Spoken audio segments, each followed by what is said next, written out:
चलिए अब हम लोग 11 नंबर का क्वेश्चन देखेंगे। If ABC are angles of a triangle then the determinant is equal to. देखिए इस डिटर्मिनेंट को सॉल्व करने का एक शॉर्टकट मेथड होता है, लेकिन इसके लिए आपको प्रोजेक्शन फॉर्मूला पता होना चाहिए। देखिए प्रोजेक्शन फॉर्मूला क्या होता है मैं आपको समझा दूँ। आपको मैंने एक ट्राइंगल दिया है जिसके एंगल कैपिटल ABC है। कैपिटल A के सामने वाली जो साइड है मतलब BC, इसे आप स्मॉल a बोल दीजिए। कैपिटल B के सामने जो साइड है उसे आप स्मॉल b बोल दीजिए, और कैपिटल C के सामने स्मॉल c।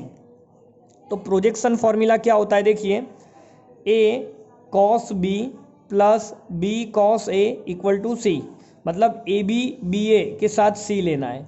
वैसे ही b cos c plus c cos b equal to आपको a लेना है ना, मतलब BC CB के साथ a लेना है। वैसे ही a cos c plus c cos a के साथ आपको b लेना है, मतलब AC CA की पेयर हो तो b लेना है। अब आप देखिए कि मैं इस फॉर्मूला का यूज़ कैसे करता हूँ यहाँ पर सॉल्व करने के लिए। सबसे पहले आप क्या करिए, देखिए कॉलम 1 को ध्यान से देखिए, यहाँ पर CB है तो आप a का मल्टीप्लाई करिए। क्या फ़ायदा होता है अभी आपको पता चल जाएगा। मैंने कॉलम 1 में a का मल्टीप्लाई किया तो ये a cos c a cos b। Column 2 में देखिए c और एक a दिख रहा है तो आप b का मल्टीप्लाई करिए, मतलब b cos c minus b cos a। यहाँ पर आपको ba दिख रहा है तो आप c का मल्टीप्लाई करिए, c cos b c cos a minus c। Balance करने के लिए आपको बाहर भी ABC लिखना पड़ेगा, ठीक है। अब देखिए अब आप क्या करिए, आप ऑपरेशन लगाइए, C1 implies C1 plus C2 plus C3। देखिए b cos c और c cos b, मतलब ये वाला फॉर्मूला लग रहा है। इसकी वैल्यू आपको क्या मिल रही है, a। जब ये वाला a, इन दोनों का एडिशन a होगा और यहाँ पर ऐड करेंगे तो पॉजिटिव नेगेटिव कट के आपको 0 देगा। वैसे ही a cos c c cos a b होगा जो इस माइनस b के साथ 0 हो जाएगा। वैसे ही a cos b cos a c देगा जो इस माइनस c के साथ 0 होगा। तो कहने का मतलब डिटर्मिनेंट में कॉलम 1 के सारे एलिमेंट्स 0 हो रहे हैं, इस वजह से डिटर्मिनेंट की वैल्यू 0 होगी। तो इसका आंसर क्या होगा बेटा, ऑप्शन ए। चलिए अब हम लोग 12 नंबर का क्वेश्चन सॉल्व करेंगे।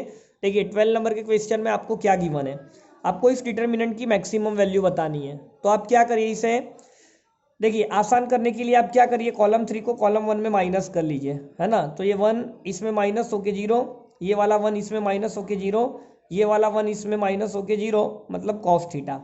वैसे ही कॉलम 3 को कॉलम 2 में माइनस कर लीजिए, तो ये 1 इसमें माइनस होके 0, ये वाला 1 इसमें माइनस होगा तो माइनस साइन थीटा देगा, ये वाला 1 इसमें माइनस होगा तो 0 देगा, 1 1 1। अब आप इसे एक्सपांड करिए फर्स्ट रो के अलोंग। तो देखिए प्लस माइनस प्लस, मतलब ये 1 यहाँ पे मल्टीप्लाई करेंगे 0, और यहाँ पे माइनस माइनस प्लस, मतलब आपको sine theta into cos theta मिलने वाला है। अब आप क्या करिए, साइन थीटा कॉस थीटा को 2 से मल्टीप्लाई 2 से डिवाइड, तो ये आपको 1/2 साइन 2 थीटा देगा। ऐसा मैंने क्यों किया, साइन 2 थीटा का रेंज क्या होता है, तो -1 इज लेस देन और equal to sine 2 theta is less than और इक्वल टू 1। अब आप सब तरफ 1/2 से मल्टीप्लाई करिए, तो -1/2 लेस देन और equal to 1/2 sine 2 theta less than और इक्वल टू 1/2। तो कहने का मतलब कि ये जो आपको डिटर्मिनेंट दिया है इसकी रेंज क्या होगी, -1/2 से 1/2। आपको मैक्सिमम वैल्यू यहाँ पर पूछा है, ठीक है, मैक्सिमम वैल्यू। तो मैक्सिमम वैल्यू क्या होगा, 1/2। अगर मिनिमम वैल्यू पूछा होता तो हम लोग -1/2 लिखते। तो यहाँ पर हम लोगों ने फर्स्ट पेज कंप्लीट कर लिया है, 12 क्वेश्चन कंप्लीट कर लिए, ठीक है। चलिए 13वें नंबर से हम लोग सॉल्व करेंगे। अच्छा क्वेश्चन है 13वें नंबर का और आसान भी है। देखिए आपको ये जो दिया है कॉस इनवर्स 2x² - 1, आप इसे u मान लीजिए, और ये जो कॉस इनवर्स x दिया है इसे आप v मान लीजिए। आपको करना क्या है, इसका इसके रिस्पेक्ट में डिफरेंशिएशन, मतलब आपको du/dv फाइंड आउट करना है। तो आप क्या कर सकते हैं, आप du/dx डिवाइडेड बाय dv/dx आपको करना पड़ेगा, क्योंकि dx कैंसिल तो वो du/dv होगा। अब du/dx आपको कैसे मिलेगा, देखिए मैं यहाँ पे करने जा रहा हूँ। तो d u by d x equal to chain rule लगाना पड़ेगा, कॉस इनवर्स का differentiation -1 by under root 1 minus x square, मतलब 2x² - 1 का होल स्क्वायर। 2x² का डिफ्रेंसिएशन 4x होगा। अब आप इसे और सिंप्लीफाई करिए तो -4x divided by under root 1 minus a minus b whole square formula apply करिए तो 4x⁴ माइनस 4x² प्लस 1 होगा। ये वाला 1 यहाँ पे कट होगा क्योंकि ये -1 होगा, इस वजह से +1 के साथ कैंसल। तो -4x divided by under root ये माइनस और ये माइनस आपका प्लस हो गया, और यहाँ पर आपको -4x⁴ लिखना पड़ेगा। अब आप क्या करिए, इन दोनों में से 4x² को कॉमन निकालिए तो रूट में से बाहर आके 2x होगा, under root 1 minus x², x cancel, 2 2 जा 4, तो फाइनली हमें क्या आंसर मिल रहा है, -2 divided by under root 1 minus x²। तो ये किसका आंसर मिला, ये आपको du/dx मिला। देखिए dv/dx तो बहुत ही आसान है। dv/dx आपको क्या देगा, तो कॉस इनवर्स का होता है -1 by under root 1 minus x²। अब du/dv कैसे मिलेगा, तो आपको du/dx और dv/dx का रेशियो लेना है। तो देखिए दोनों का डिनोमिनेटर कट जाएगा, तो फाइनली माइनस माइनस भी प्लस होगा, तो आंसर 2 आएगा। तो 13 नंबर का जो ऑप्शन है उसका आंसर हम लोग क्या लिखेंगे, ए लिखेंगे। ठीक है, चलिए आगे बढ़ते हैं 14 नंबर के क्वेश्चन में। देखिए 14 नंबर का क्वेश्चन बहुत आसान है। आपको x t² दिया है और y आपको t³ दिया है, तो आपको d2y/dx2 की वैल्यू बतानी है। तो पहले आप क्या करेंगे, dx/dt फाइंड आउट कर लीजिए, तो t² का डिफ्रेंसिएशन 2t, फिर आप dy/dt फाइंड आउट कर लीजिए, तो t³ का 3t²। अब dy/dx कैसे मिलता है, तो ये आपको dy/dt डिवाइडेड बाय dx/dt करना पड़ेगा। dy/dt कितना है 3t², dx/dt कितना है, ये आपका 2t, तो कैंसिल करने पर एक t कैंसिल होगा तो 3t/2 मिलेगा। अब हमें क्या करना था, हमें चाहिए d2y/dx2। तो देखिए ये 3/2 t का डिफ्रेंसिएशन आपको dt/dx करना पड़ेगा। अब dt/dx आपको कैसे मिलेगा, तो ये आपको dx/dt का रेसिप्रोकल लेना पड़ेगा, मतलब 1/2t से मल्टीप्लाई, तो आपको 3/4t आंसर होना चाहिए। तो देखिए 14 नंबर में ये वाला ऑप्शन यहाँ पर मैच कर रहा है बी वाला, तो हमारा आंसर होगा ऑप्शन बी। चलिए अब हम लोग 15 नंबर का क्वेश्चन सॉल्व करेंगे। देखिए 15 नंबर के क्वेश्चन को सॉल्व करने के लिए पहले आप लॉग की प्रॉपर्टी का यूज़ करिए। आप log a/b equal to log a minus log b, ये रूल अप्लाई करिए। ठीक है, न्यूमरेटर डिनोमिनेटर को मैंने log अलग अलग दे दिया। अब dy/dx क्या होगा, तो log x का होता है 1/x, बट चेन रूल का आपको -2x लिखना पड़ेगा।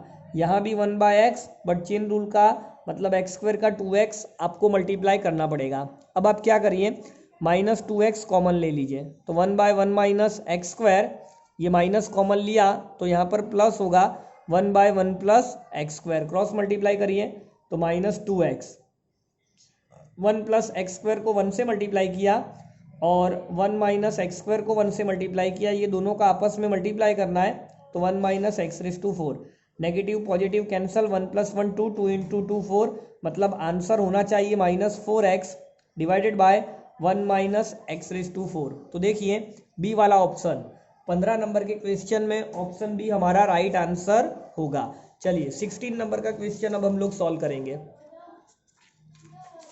तो 16 नंबर का जो क्वेश्चन है वो भी आपका आसान ही है, कोई खास बड़ी बात यहाँ पर नहीं है। ठीक है, देखिए 16 नंबर के क्वेश्चन में लॉजिक क्या है, आपको पूछा गया है the two curves this and this intersect at an angle of, देखिए इस तरह के क्वेश्चन में आपका जो आंसर है वो π/2 ही होता है। मोस्ट ऑफ क्वेश्चन में मैंने ऐसे देखा है, और मैं आपको इसका मतलब बता दूं, इसका मतलब क्या होता है। देखिए आपको क्या पूछा है, the two curve this and this intersect, मतलब ये दोनों आपस में किस एंगल पर इंटरसेक्ट करेंगे, इसका मतलब ये होता है कि ये पहला कर्व हुआ, ये आपका दूसरा कर्व हुआ, इनके इंटरसेक्टिंग पॉइंट पर पहले वाले का टेंजेंट और दूसरे वाले का टेंजेंट, इन दोनों के बीच का एंगल बताना है आपको इनडायरेक्टली। ठीक है, मतलब दोनों कर्व के पॉइंट ऑफ कांटेक्ट पर टेंजेंट के बीच का एंगल क्या होगा, इनडायरेक्टली ये क्वेश्चन होता है। तो आप मान लीजिए कि ये दोनों कर्व आपस में एक्स वाई में इंटरसेक्ट कर रहे हैं, तो आप पहले कर्व से एक्स वाई पॉइंट पर टेंजेंट का स्लोप निकालिए, दूसरे कर्व से एक्स वाई पॉइंट पर टेंजेंट का स्लोप निकालिए। चलिए कैसे निकलेगा स्लोप, तो डिफरेंशिएशन करना पड़ेगा। एक्स क्यूब का डिफरेंशिएशन क्या होगा देखिए, तो एक्स क्यूब का डिफरेंशिएशन हमें क्या मिलेगा, 3x² माइनस 3, एक्स और वाई स्क्वायर में यूवी रूल लगेगा, x as it is, y square का 2y, वाई का चेन रूल होता है dy/dx, plus y square as it is, x का डिफरेंशिएशन 1 होगा, 2 का 0 होगा, कांस्टेंट है, इक्वल टू 0। चलिए अब क्या होगा, 3 कैंसल, तो x² minus 2xy dy/dx minus y square equal to 0। यहाँ से आप dy/dx को सब्जेक्ट बनाइए, तो वाई स्क्वायर वहाँ पॉजिटिव हुआ, एक्स स्क्वायर नेगेटिव होगा, और माइनस 2xy आपको डिवाइड में लेना है। तो इसी को हम लोग कह देते हैं m1, मतलब पहले कर्व के टेंजेंट का एक्स वाई पॉइंट पर स्लोप क्या हो रहा है, वो dy/dx माइनस से मल्टीप्लाई करेंगे तो x² minus y square upon 2xy होगा। वैसे ही आप m2 निकालेंगे। देखिए m2 कैसे निकलेगा, आप x² और y में यूवी रूल लगाइए, x² as it is, y का dy/dx plus y as it is, x² का 2x, y क्यूब का 3y² और y का dy/dx 2 का 0। अब देखिए आगे क्या होगा, 3 और 3 कैंसिल हो रहा है, तो यहाँ से आपको x² dy/dx plus 2xy minus y square dy/dx equal to 0 मिलेगा। अब आप dy/dx को कॉमन निकालिए, तो अगर मैं dy/dx कॉमन निकाल रहा हूँ, है ना, dy/dx, तो यहाँ से x², यहाँ से y² मिलेगा, इस 2xy को राइट साइड में भेज दीजिए, तो प्लस का माइनस, तो आपको m2 मतलब dy/dx कितना मिल गया, minus 2xy upon x² minus y²। देखिए ये m2 है और ये m1 है। अब ध्यान से देखिए, m1 इंटू m2 माइनस 1 हो रहा है, क्योंकि ये डिनोमिनेटर में x² माइनस y² जब आप मल्टीप्लाई करेंगे तो ये इससे कटेगा और ये 2xy इससे कटेगा, बट ये माइनस है तो -1 आंसर आएगा। और आप जानते हो m1 इंटू m2 -1 का मतलब क्या होता है कि जो दोनों लाइंस आपको गिवन है वो आपस में क्या माना जाएगा, परपेंडिकुलर। तो इसके अकॉर्डिंग आपका आंसर क्या होगा 16 नंबर में, ऑप्शन सी होगा। चलिए अब हम लोग 17 नंबर के क्वेश्चन पर आ गए। 17 नंबर का क्वेश्चन देखिए क्या बोल रहा है, the interval on which function is decreasing, है ना। तो पहले इंक्रीजिंग डिक्रीजिंग का कॉन्सेप्ट क्या होता है, आपको डिफरेंशिएशन करना पड़ेगा पहले। ये आपको 6x² देगा, 9 2 जा 18x होगा, x का 1 होता है मतलब 12 होगा, ठीक है। अब यहाँ पर आप क्या करिए, यहाँ पर आप 6 को कॉमन निकाल सकते हैं, मतलब x² 3x प्लस 2 फैक्टराइज कर दीजिए, तो प्लस 2 प्लस 1, मतलब यहाँ पर आपको 6x प्लस 2 x प्लस 1 मिलेगा। देखिए यहाँ पर डिक्रीजिंग बोला है, तो बेटा डिक्रीजिंग का मतलब होता है लेस देन 0 से। देखिए लेस देन 0 का मतलब होता है स्ट्रिक्टली डिक्रीजिंग, है ना। और अगर आप इक्वल टू का यूज करते हो तो वहाँ पर क्या माना जाएगा, decreasing.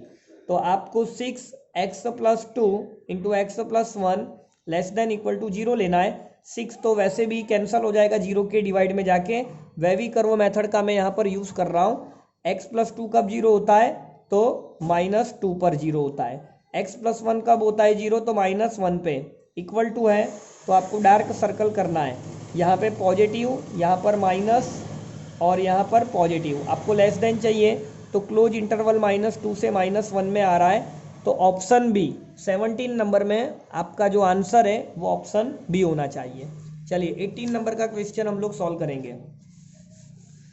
The maximum value of sine into cos, काफ़ी खिलौने जैसा क्वेश्चन है ये। तो आपको साइन इंटू कॉस दिया है, 2 से मल्टीप्लाई 2 से डिवाइड करिए, तो ये आपका क्या हो गया, साइन 2x/2। अब साइन 2x, साइन की रेंज कहाँ से कहाँ तक होती है, -1 से 1। आपको 2 का डिवाइड करना है, तो -1/2 लेस देन और equal to sine 2x/2 less than equal to 1/2। आपको कैसी वैल्यू चाहिए, मैक्सिमम, तो मैक्सिमम 1/2 होता है। तो अगर आप ऑप्शन देखते हो तो 18 नंबर में बी वाला ऑप्शन मैच कर रहा है, ठीक है। 18 नंबर में बी हमारा राइट आंसर होगा। चलिए अब हम लोग 19 नंबर के क्वेश्चन में आते हैं। इंटीग्रेशन करना है, tan inverse under root x dx। आप एक काम करिए, रूट x t मान लीजिए, तो x होगा टी स्क्वायर, तो dx होगा 2t dt। देखिए तो यहाँ पर dx की वैल्यू 2t dt, 2 बाहर ले लिया मैंने, t dt। ये हो गया आपका tan इनवर्स रूट x। तो रूट x की जगह पर आपने क्या लिया है, t लिया है। अब आप यहाँ पर u इंटू वी वाला फॉर्मूला अप्लाई कर दीजिए। देखिए u इंटू वी का फॉर्मूला क्या होता है, integration u into v d x, u as it is integration of v minus integration d by d x of u integration v d x whole d x. ठीक है, ये formula होता है। आप एक काम करिए, tan इनवर्स t को v ले लो और t को u ले लो।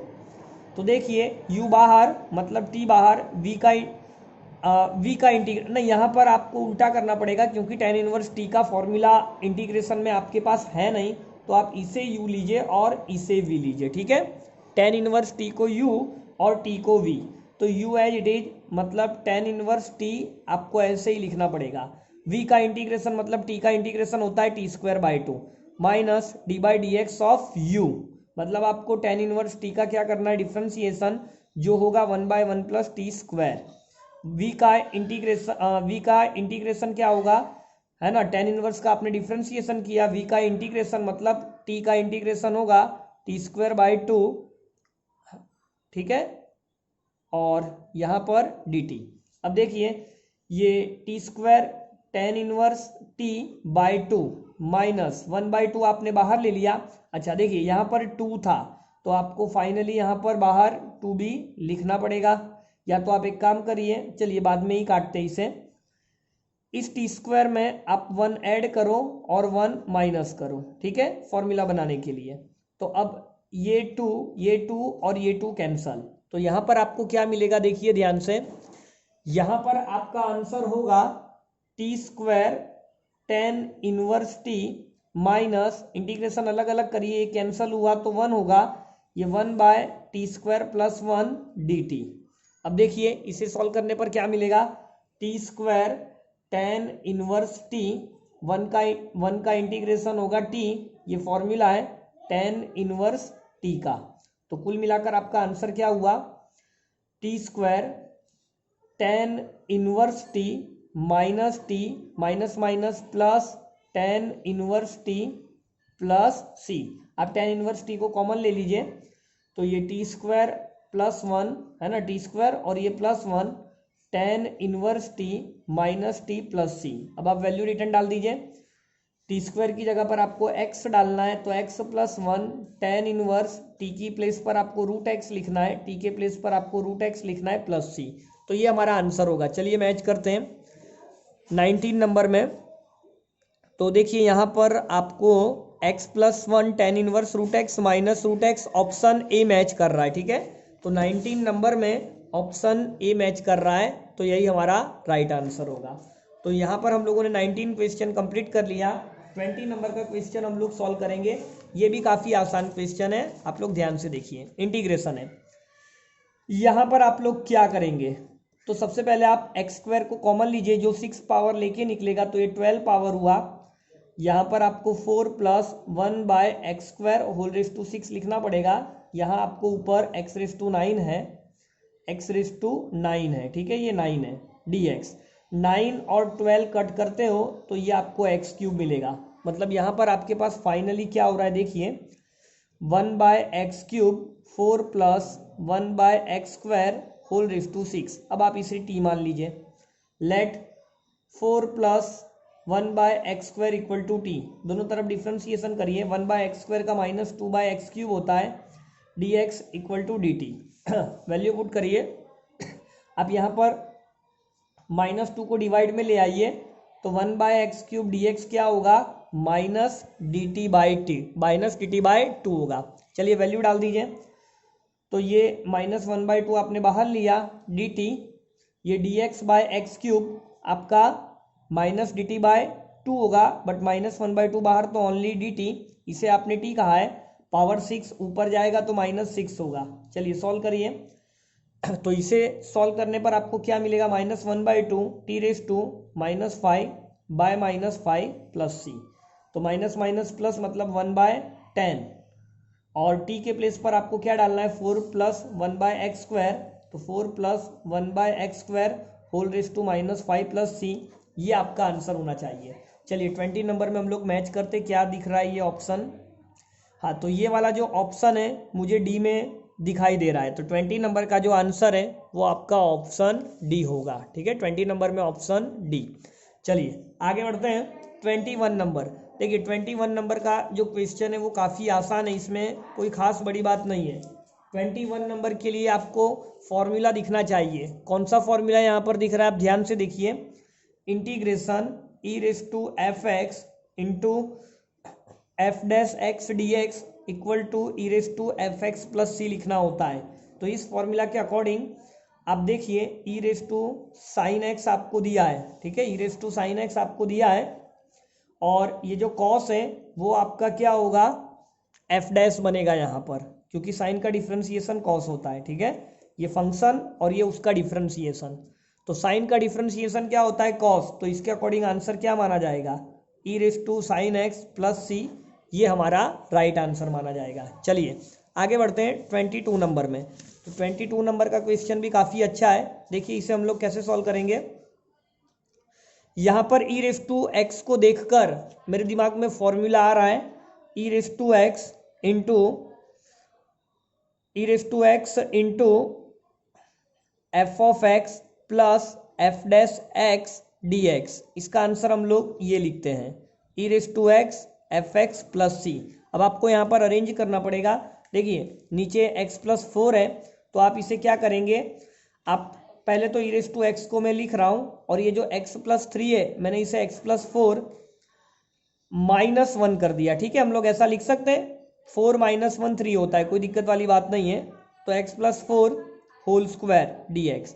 अब आप इसे स्प्लिट कर दीजिए डिनोमिनेटर को, तो 1 पावर कैंसल, मतलब 1/x plus 4 -1/x plus 4 whole square d x. देखिए फॉर्मूला बन चुका है यहाँ पर, ये आपका एफ एक्स होगा, आप चाहो तो यहाँ प्लस लिख के यहाँ माइनस कर सकते हो, ये आपका एफ डैश होगा, मतलब इसका डिफ्रेंसिएशन ये होता है। तो हमारा आंसर ये होगा क्या, E raise to X upon X plus 4 plus C. चलिए ऑप्शन मैच करते हैं। तो देखिए ये वाला जो ऑप्शन है मुझे ए में दिखाई दे रहा है, तो 22 में आपका ऑप्शन ए राइट आंसर होगा। चलिए 23 पर आ गए। 23 क्वेश्चन भी काफ़ी आसान है। आप कॉस का हाफ एंगल का फॉर्मूला लगाइए, 2 cos स्क्वायर एक्स -1। यहाँ पर भी आप हाफ एंगल का फॉर्मूला लगाइए, तो 2 cos square theta -1 divide by आपको क्या दिया है, cos x minus cos theta D x. देखिए 1 और 1 तो कैंसिल होने वाला है, 2 को कॉमन ले लीजिए, तो ये cos स्क्वायर एक्स माइनस क्या देगा आपको, cos square theta divided by cos x minus cos theta D x. अब यहाँ पर आप न्यूमरेटर में ए स्क्वायर माइनस बी स्क्वायर वाला फॉर्मूला अप्लाई करिए, ए प्लस बी इंटू ए माइनस बी। तो इसके अकॉर्डिंग देखिए माइनस वाला पार्ट नीचे से कट होगा, मतलब आपको cos x plus cos theta D x मिलेगा।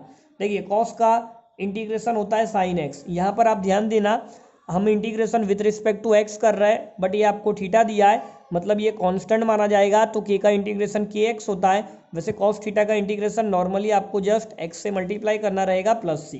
तो ऑप्शन अगर आप मैच करेंगे तो देखिए 23 के अंदर ऑप्शन ए मैच कर रहा है। चलिए आगे बढ़ते हैं नेक्स्ट क्वेश्चन पर 24। तो 24 वाला क्वेश्चन भी काफ़ी अच्छा क्वेश्चन है। देखिए पढ़िए आप, यहाँ पर क्या दिया है आपको, the area of the region bounded by y axis y equal to cos. सबसे पहले आप ग्राफ बना लीजिए, ये x एक्सिस और ये y एक्सिस। देखिए कॉस का ग्राफ क्या होता है, तो कॉस 0 पे 1 होता है। ठीक है, यहाँ पर 1 है, π/2 पर कॉस 0 होता है, आप यहाँ पर π/2 ले लीजिए, तो कॉस का ग्राफ कुछ ऐसे बनेगा। देखिए आपको 0 से π/2 में इंटरेस्ट है, आगे जाने की जरूरत नहीं है। साइन 0 पे 0 होता है और π/2 पर 1 होता है, मतलब साइन का जो ग्राफ है वो कुछ ऐसे बनेगा। अब आपको देखिए कौन सा रीजियन देखना है, y एक्सिस कॉस साइन, तो बेटा आपको ये वाला पार्ट, ये जो मैं डार्क कर रहा हूँ, इतना एरिया निकालना है। और आप जानते हो कि साइन और कॉस आपस में कहाँ पर इंटरसेक्ट करते हैं, तो बेटा दोनों की जो वैल्यू है वो π/4 पर सेम होता है। ठीक है, तो आपको इंटीग्रेशन करना है, यहाँ पे बहुत ही आसान हो गया है आपका क्वेश्चन। देखिए y एक्सिस पर x की वैल्यू 0 होती है, तो आपको इंटीग्रेशन 0 से लेकर π/4 तक करना है। अगर आप ऊपर वाला कर्व देखते हो तो ये y इक्वल टू कॉस का है, और नीचे वाला कर्व देखते हो तो ये आपका साइन का है। बस आपको यहाँ पर जस्ट इंटीग्रेशन कर देना है। तो कॉस का इंटीग्रेशन क्या होता है, साइन होता है। साइन का माइनस कॉस होता है, तो वो माइनस इसे प्लस करेगा, तो आप यहाँ पर कॉस लिखेंगे। लिमिट आपकी 0 से π/4 है। तो कॉस π/4 1/√2, कॉस π/4 1/√2 माइनस साइन 0 पे 0, कॉस 0 पे 1। देखिए ये 2/√2 मतलब √2 - 1, यही हमारा आंसर होना चाहिए।